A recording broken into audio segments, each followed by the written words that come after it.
So hello guys, আজকে আমি চলে এলাম একটি টেলিভিশন চ্যানেলে সিঙ্গিং কম্পিটিশনে, তাও এবার একটি সিক্রেট মিশন নিয়ে। তো আমার এই মিশনটি আপনারা দেখতে থাকুন প্রথম থেকে শেষ অবধি। প্রথমেই আমি রেডি হয়ে চলে এলাম রাস্তায় এবং উঠে বললাম গাড়িতে। তারপর এই দড়িবাঁধা ব্রিজের উপর দিয়ে চলে এলাম একটি স্টেডিয়ামের ধারে, যার চারদিকে এত বড় বড় আলো কেন জানি না। তারপর গাড়ি থেকে নেমে পাশ দিয়ে ঢুকে বললাম গেটে, এবং এখানে ঢুকে চারদিক ভালোভাবে খুঁজে দেখতে থাকি আমি। তারপর আরেকটা গেট দিয়ে এত ভিড়ের মধ্যে দিয়ে গেলাম গ্যালারির দিকে। সেখানে গিয়ে দেখি এখানে রয়েছে আরো ভিড়, এবং এত লোকের মধ্যে আমি জায়গা পাচ্ছি না, আর কিছু বাচ্চা এখানে নাচছে। তারপর হঠাৎ করে কারেন্ট চলে যায়, আর কিছুক্ষণ পর কারেন্ট ফিরে আসার পর দেখি গ্যালারিতে চলছে তুমুল ঝামেলা, আর শেষ অব্দি পুলিশকেই আসতে হয় সেই ঝামেলা মেটানোর জন্য। তারপর হঠাৎ দেখি একটি লম্বা বাঁশের মাথায় একটি ক্যামেরা বেঁধে আমার মাথার উপর দিয়ে ঘোরানো হচ্ছে। তারপর ঘুম থেকে উঠে চলে আসে শোয়ের জাজ, এবং ধুমধাম করে শুরু হয়ে যায় আজকের প্রোগ্রামটি। খানিকক্ষণ পর দেখি সবাই নিজের ফোনের ফ্ল্যাশ জ্বালিয়ে নিজের ফোনের ব্যাটারি শেষ করছে, কিন্তু এর কারণটা আমি না বুঝতে পেরে বেরিয়ে আসি বাইরে, এবং এসে আমার পর্যবেক্ষণ চালিয়ে যাই। তারপরে এখানে এসে আমি চারধারে কিছু পাই না, এবং না পেয়ে আরো বাইরে বেরিয়ে যাই। আর এখানে এসে দেখি এখানে রয়েছে চ্যানেলের কিছু ফ্লপ ফ্লপ সিরিয়ালস এর পোস্টার্স। তারপর চলে আসি ব্যাক স্টেজ, এবং এখানে এসে দেখি এখানে রয়েছে একদল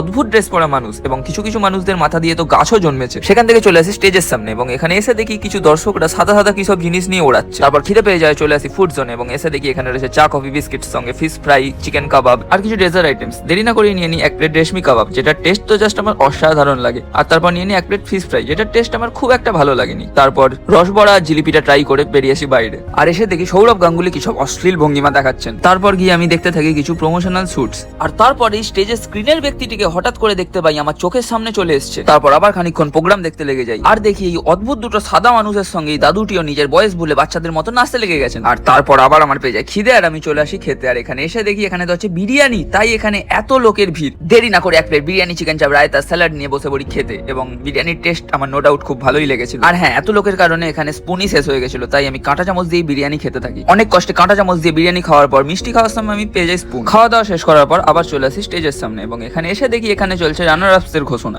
1 ঘন্টা ধরে অযথা সাসপেন্স ক্রিয়েট করার পর অবশেষে ফাইনালিস্ট ঘোষণা করা হয়, আর তার সাথে সাথেই বেরিয়ে আসে একটি ফুটো থেকে প্রচুর কাগজ আর প্রচুর ধোঁয়া। তারপর প্রোগ্রাম শেষে বেরিয়ে আসি বাইরে, এবং এখানে এসে দেখি একজন ব্যক্তি কিছু লাইট চুরি করে নিয়ে যাচ্ছে খুলে। কিন্তু অনেক রাত হয়ে যায়, আমি এদিকে কোনো মনোযোগ না দিয়ে চলে যাই নিজের বাড়ির দিকে, আর উঠে পড়ি গাড়িতে। তো ভিডিওটা ভালো লাগলে অবশ্যই একটি কমেন্ট করে জানান, এবং একটি লাইক করে দিন, এবং শেয়ারও করে দিন, এবং দেখা হচ্ছে পরের ভিডিওতে। Till then, by.